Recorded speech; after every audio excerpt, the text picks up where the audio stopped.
ওরা এই যে বাজেটের যে ইনসেনটিভ বা এই ধরনের যে সুবিধার কথা হাতেম ভাই আপনার কাছে যদি আমরা জানি যে আমরা বিভিন্ন মহল থেকে আসলে যতটুকু বিভিন্ন সূত্রে জানতে পেরেছি সেটি হচ্ছে যে রপ্তানিতে আপনাদের যে নগদ প্রণোদনা দেওয়া হয় সেটি 10% থেকে 5% করা হবে। আপনারা প্রস্তুতির জন্য সময় নিতে চাচ্ছেন সেটি কি আসলে এভাবেই প্রস্তুতিটা হবে? আপনাদের সুযোগ কমিয়ে দিয়ে নাকি সুযোগটা বাড়িয়ে দিয়ে? নগদ সহায়তার এই ট্যাক্স কমিয়ে দেওয়াটা এটা প্রস্তুতি কোনো বিষয় না। প্রস্তুতিটা নিতে হবে আমাদের, ওই যে প্ল্যানিং করে বললাম যে আমাদের কি কি কাজ করতে হবে। এই যে কমিয়ে দেওয়াটাতে এটা থেকে আপনাদের কমিয়ে দেওয়াটা সুবিধা এটা হবে? আমাদের দাবি ছিল, এটা কমিয়ে দেওয়া, আবার পাশাপাশি ইনসেনটিভটা বাড়িয়ে দেওয়া। আপনার যদি মনে থাকে ইনসেনটিভ কি বাড়াচ্ছে? 2022 সালের 24 সালেই আপনার ইনসেনটিভটা বন্ধই করে দিয়েছিল, মানে বন্ধই করে দিয়েছিল। পরে আমাদের চিল্লাচিল্লিতে গিয়ে পরে আবার এটাকে কিছুটা রেখেছে, 1.5% রেখেছে। তো এই যে বন্ধ করে দিল, 26 সালে এলডিসি গ্রাজুয়েশনে যাবে, এটার দোয়াই দিয়ে বন্ধ করা হলো কেন? আপনি তো 26 সালেও বন্ধ করতে পারতেন, তো 24 সাল থেকে কেন বন্ধ করলেন?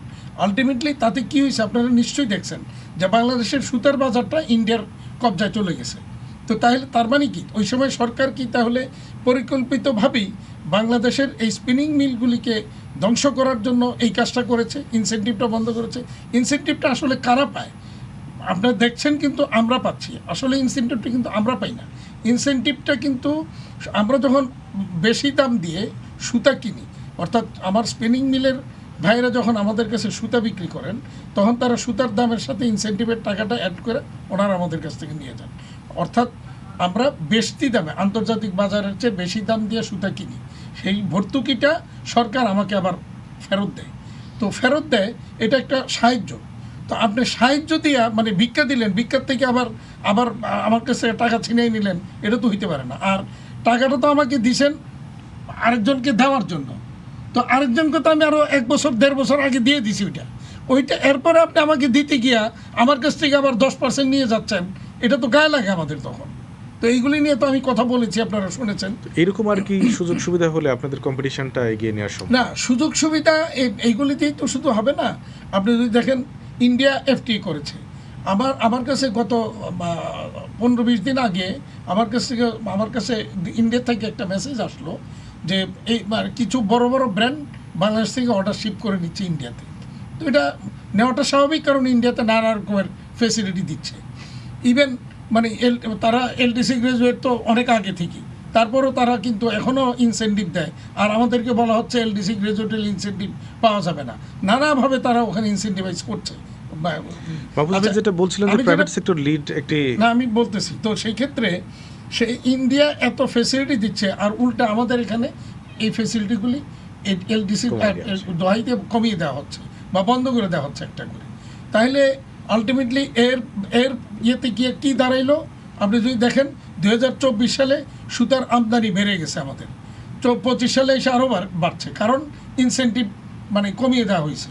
আমরা যে ইনসেন্টিভটা তখন পাচ্ছি এইটা নেগলিজিবল একটা। এটা কি শুধুই অভ্যন্তরীণ উৎস থেকে নেওয়ার ক্ষেত্রে? হ্যাঁ, দেশীয় সুতা ব্যবহারের ক্ষেত্রে 1.5% তো না, এটা আলটিমেটলি ওখানে আবার প্যাচ আছে, ওই প্যাচ পুস মিলে গিয়ে এটা 1.2% হয়, অর্থাৎ 100-এর 80%-এর 1.5%।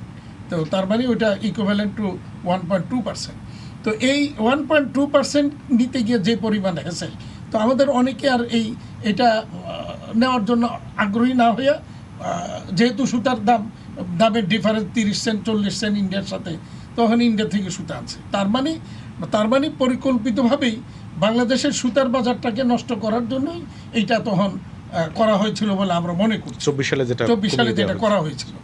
তো এরপরে এখনও দেখেন সুতার বাজারে বাংলাদেশের মানে আলটিমেটলি কী হবে, যে বাংলাদেশের স্পিনিং মিলগুলি যদি ধ্বংস হয়, তাহলে প্রথমে স্পিনিং মিলগুলি ধ্বংস করবে, এরপরে গার্মেন্টসকে ধ্বংস করবে করে ইন্ডিয়াতে এটা নেওয়ার চেষ্টা করছে। আমি যেটা বলছিলাম, তো আমি তখন H&M-এর কান্ট্রি ম্যানেজারকে ফোন দিয়ে আমি বললাম কালকে মানে আমি লাঞ্চে দাওয়াত দিলাম তাদেরকে, যে আমরা কয়েকজন বসবো, শীর্ষ রপ্তানিকারক যারা H&M-এর কাজ করে বিকেএমইর নেতৃত্বে, তারা আমরা বসবো তার সাথে।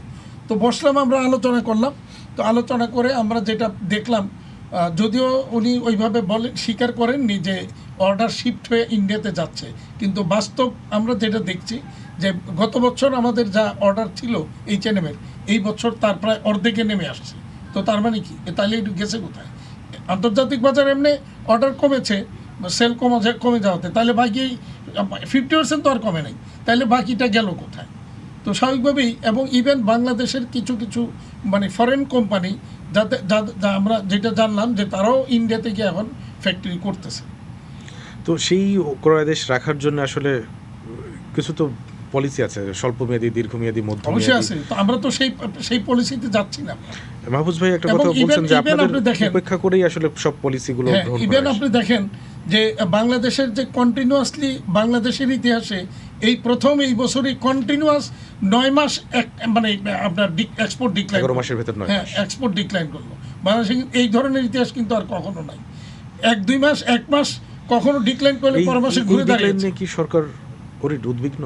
হ্যাঁ, এই ডিক্লাইন নিয়ে কি সরকার উদ্বিগ্ন? আপনাদের আমি সাথে তো কথা দেখছি না, বলেছে? আমি তো কাউকে কোথাও উদ্বিগ্ন দেখছি না। গত সরকারের সময় কাউকে কখনো উদ্বিগ্ন দেখি নাই। আমরা কথা বলছি কন্টিনিউয়াসলি, এটা নিয়ে কথা বলছি, কিন্তু এই যে ডিক্লাইন হচ্ছে এবং আগামী মাসগুলিতেও ডিক্লাইন করবে।